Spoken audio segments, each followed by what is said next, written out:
সুপ্রভাত বন্ধুরা, আশা করি যে যেখানে আছো খুব ভালো আছো। আমি সরস্বতী, আমার ছোট্ট চ্যানেল সরস্বতী ডি ব্লগে সকলকে অনেক অনেক অভিনন্দন এবং ভালোবাসা। তো দেখো সকাল 6টা বাজে, আমি বোনের বাড়িতে এই যে তাড়াতাড়ি সকালবেলা উঠে গেছি, উঠে এখন রেডি হয়ে গেছি, বাড়ি আসবো। আজকে ভোট আছে, তার জন্য সকাল সকাল চলে আসবো। রাস্তায় আবার গাড়ি বাস পাই কিনা তার জন্য সকাল সকাল রেডি হয়ে গেছি। সিনথিয়া পেনজিও রেডি হয়ে গেছে, আর বোন চা দিয়ে দিয়েছে, এখন চা খেয়ে নেবো। আর এই দেখো আমি বাড়ি চলে এসেছি, বাড়ি এসেই ব্যাগটা রেখে চলে এসেছি ভোটের এখানটায়। আর এখানটায় এসে ভোটের লাইনে কিছুক্ষণ দাঁড়িয়ে থাকার পরে শুনি মেশিন খারাপ। এখন দাঁড়িয়ে আছি 1-1.5 ঘন্টা ধরে, মেশিন ঠিক হলে তারপরে ভোট দিয়ে বাড়ি আসবো। তারপরে তো দেখো এই যে ভোট দিয়ে বাড়ি এসেছি, আর এই যে মেঘ করে চলে এসছে। সকালের খাওয়াটা ওদের হয়নি, আমি পরোটা বাজার থেকে পরোটা কিনে নিয়ে এসেছিলাম, সিনথিয়া পেনজিকে সেই পরোটা দিয়ে দিয়েছি, ওরা খেয়ে নিয়েছে। আর দেখো আকাশে কি পরিমাণে মেঘ করেছে, বৃষ্টি আসবে এত পরিমাণে মেঘ করেছে। আর হাওয়া ছেড়েছে, প্রচণ্ড পরিমাণে হাওয়া ছেড়েছে, দেখতেই পাচ্ছ। দেখতে দেখতে বৃষ্টি চলে এসছে, এই যে বৃষ্টি শুরু হয়ে গেছে।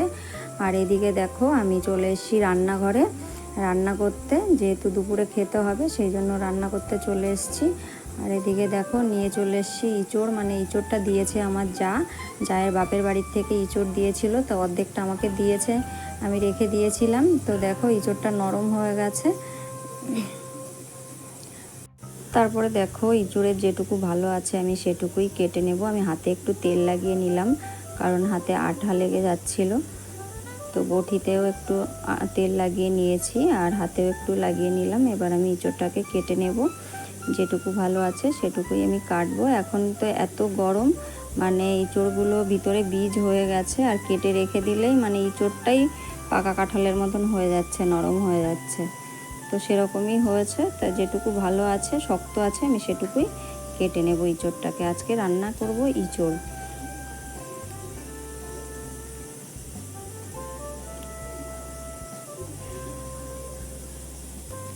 আমার কচি ইঁচড়টাই বেশি ভালো লাগে, ইঁচড়ে কিন্তু বেশি বীজ হয়ে গেলে ভালো লাগে না। তো এখন দিয়েছে, তো খেতে তো হবেই। দেখো ইঁচড়টাকে কেটে নিলাম আমি, এরপর আমি রান্নাটাকে বসিয়ে দেবো। ইঁচড়টা কাটা হয়ে গেছে। দেখো উনানে কড়াই বসিয়ে দিয়েছি আর তেল দিয়ে দিলাম। আমি ইঁচড়টাকে একদম সিম্পলভাবে রান্না করব, বেশি মশলা টশলা দেবো না, একদম নিরামিষ। তেজপাতা জিরে ফোড়ন দিয়ে দিয়েছি। এবার একটা মশলা করে রেখেছিলাম, দেখো আদা জিরে লঙ্কা টমেটো, তো সেই মশলাটাই আমি দিয়ে দিলাম। মশলাটাকে ভালো করে কষিয়ে নেব। এরপর দিয়ে দিলাম স্বাদ মতো লবণ, আর দিয়ে দেবো কালারের জন্য হলুদ। এখানে কিন্তু আমি কোনো শুকনো লঙ্কার গুঁড়ো কোনো কিছুই ব্যবহার করব না। আমি আগেই বলেছি একদম সিম্পলভাবে রান্না করব, তো সেইভাবেই আমি রান্না করে নিচ্ছি।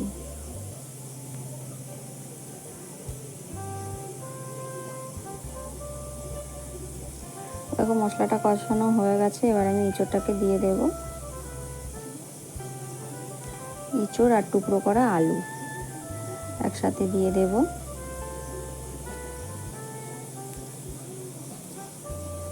দিয়ে ইঁচড়টাকে নেড়ে চেড়ে তারপরে আমি ঢেকে দিয়ে রান্না করে নেব।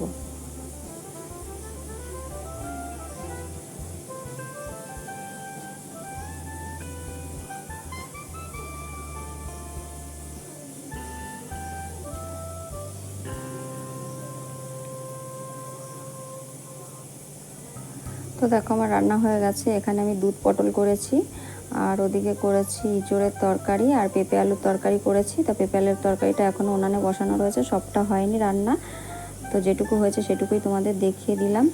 তারপরে দেখো এখানে ভাত, আর এদিকে দেখো দুপুরের পরে পেনজি খুব বায়না করছিল আইসক্রিম খাবে। তো আমি এখন কি করব, আইসক্রিম তৈরি করতে শুরু করে দিয়েছি। ঘরে নারকোল ছিল, সেই নারকোলটা এখন কুড়িয়ে জলের ভিতর দিয়ে দিয়েছি। আর এরপর দিয়ে দেবো চিনি, ঘরে থাকা জিনিস দিয়ে যেভাবে আইসক্রিম তৈরি করতে হয় আমি ঠিক সেই রকমভাবেই আইসক্রিমটা তৈরি করছি। তো দেখো চিনি দিয়ে দেব। মিষ্টিটা কিন্তু বেশি দিতে হবে, যেহেতু এখানে দুধের ভাগটা কম আছে।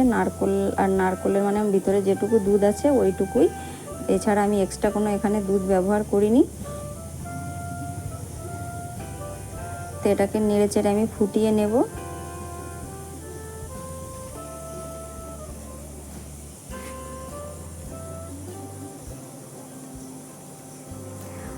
তো দেখো এটা ফুটে গেছে। এরপর আমি এখানে দেখো একটা বাটিতে জলের ভিতর কাস্টার্ড পাউডার গুলে রেখে দিয়েছিলাম, এই যে 2 চামচ। তো সেটা আমি অল্প অল্প করে দেব আর নেড়ে দেব।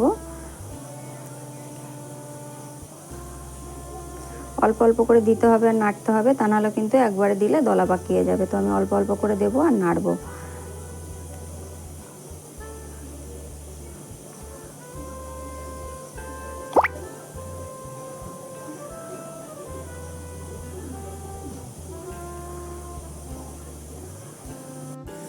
তো দেখো আমি আইসক্রিমের মোল্ডে মোল্ডে এরকম করে পুরো মোল্ডটাকে একদম পুরো ভরবো না, যে একটা দাগ আছে ওই দাগ পর্যন্ত আমি দিয়ে দেব। সমস্তগুলো এরকমভাবে ভরে নেবো। এই যে ভরে নিয়েছি। আর এর উপর দিয়েও একটু সুগার বলস দিয়ে দেব এগুলো।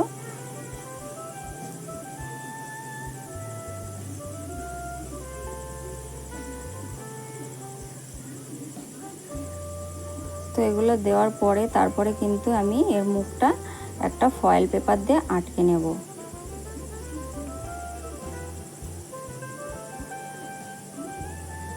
তো দেখো একটা ফয়েল পেপার দিয়ে আমি এটাকে আটকে নেব।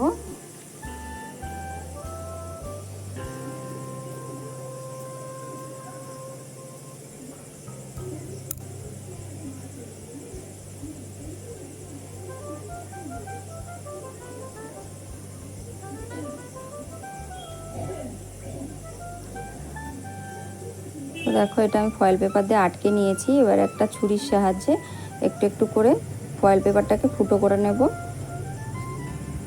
আইসক্রিমের কাঠিগুলো ঢুকানোর জন্য।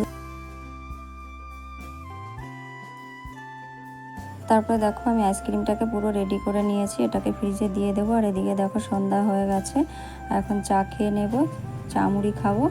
আর আজকের ব্লগটা আমি এখানেই শেষ করছি। সকলে খুব ভালো থেকো, সুস্থ থেকো, শুভরাত্রি। দেখা হবে পরবর্তী ব্লগে। আর ব্লগটা যদি কোথাও একটু ভালো লেগে থাকে তাহলে লাইক কমেন্ট শেয়ার করো। আর প্লিজ চ্যানেলটিকে সাবস্ক্রাইব করে আমার পাশে থেকো। ধন্যবাদ।